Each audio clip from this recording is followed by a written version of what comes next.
नमस्कार, खमा गणी, जय श्री कृष्णा। आज हम बातचीत करेंगे हमारी नक्षत्रों की श्रृंखला के 25वें नक्षत्र पूर्वाषाढ़ा के बारे में। अभी तक हमने 24 नक्षत्रों के बारे में विस्तार से स्टडी किया। ये जो नक्षत्र है पूर्वाषाढ़ा, इस नक्षत्र के भी 4 चरण होते हैं। पहले 3 चरण कुंभ राशि में आते हैं और अंतिम 1 चरण जो होता है वो मीन राशि में आता है। ये जो नक्षत्र है इसके स्वामी होते हैं गुरु यानी बृहस्पति, और इस नक्षत्र के जो देवता हैं वो है अजा एकापदा, जो रुद्र के रूप है। यानी इन लोगों को रुद्र की आराधना यानी भगवान शिव की आराधना करनी चाहिए।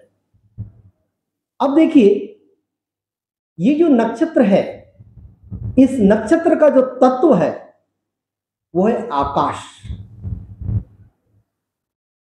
इस नक्षत्र का अगर हम सिंबल की तरफ देखें तो एक ऐसी तलवार बनती है जो दोनों तरफ से हमें शार्पनेस उसकी दिखाई देती है,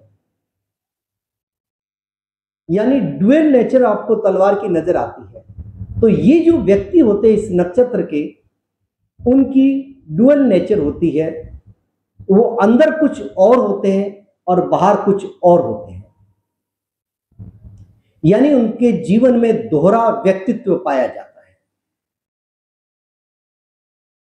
यद्यपि ये जो नक्षत्र है, ये नक्षत्र ऐसे लोगों को डुअल नेचर तो वो जीते हैं समाज के अंदर, लेकिन फिर भी समाज के लोगों के काम आते हैं, उनकी मदद करते हैं, सामाजिक कार्यों में भाग लेते हैं और अपने संस्कारों को कभी नहीं छोड़ते।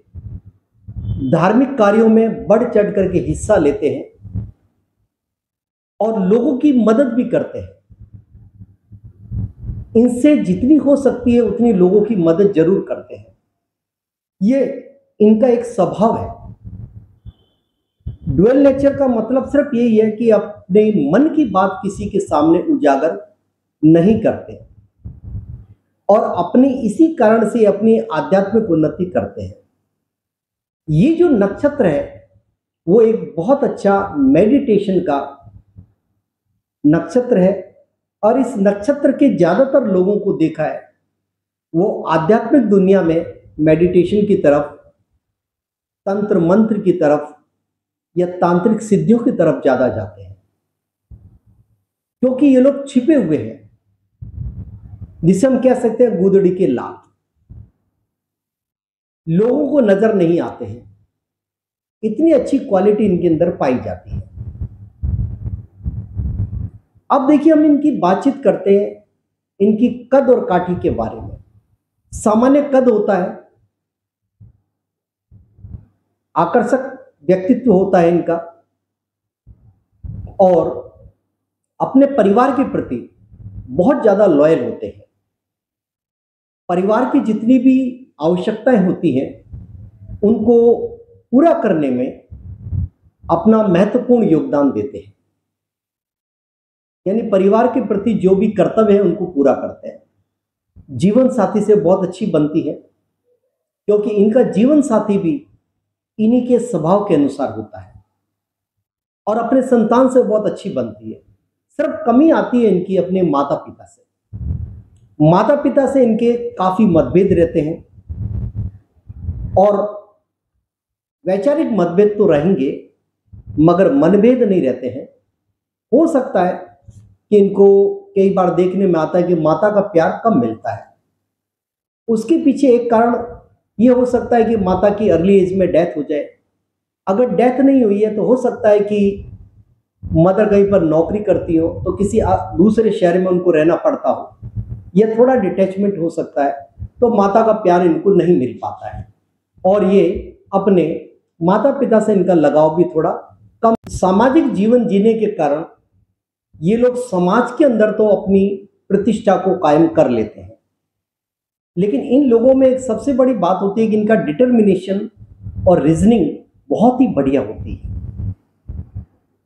और मॉरल वैल्यूज को सबसे ज्यादा ये महत्व देते हैं। अब देखिए, ये जो नक्षत्र है इसका तत्व होता है आकाश, यानी स्पेस भी बोलते हैं। आकाश तत्व सबसे व्यापक तत्व है और इन लोगों की नेचर में होता है किसी चीज की रिसर्च करना, अन्वेषण करना, उसकी गहराई तक जाना। तो विषय की जब ये डेप्थ तक जाते हैं तो बहुत अच्छी रिसर्च करते हैं। इस कारण से आकाश तत्व के कारण और रिसर्च की प्रवृत्ति के कारण ये बड़ी बड़ी तांत्रिक सिद्धियां प्राप्त कर लेते हैं अपने जीवन में। यानी कि एक अच्छा मेडिटेशन कर सकते हैं। तो इसी के आधार पर अगर हम इनके जॉब के बारे में देखें तो ये बहुत बढ़िया एडमिनिस्ट्रेटर होते हैं, सेंट्रल गवर्नमेंट की नौकरी कर सकते हैं, पुलिस विभाग की कर सकते हैं, सीबीआई सीआईडी की नौकरी कर सकते हैं।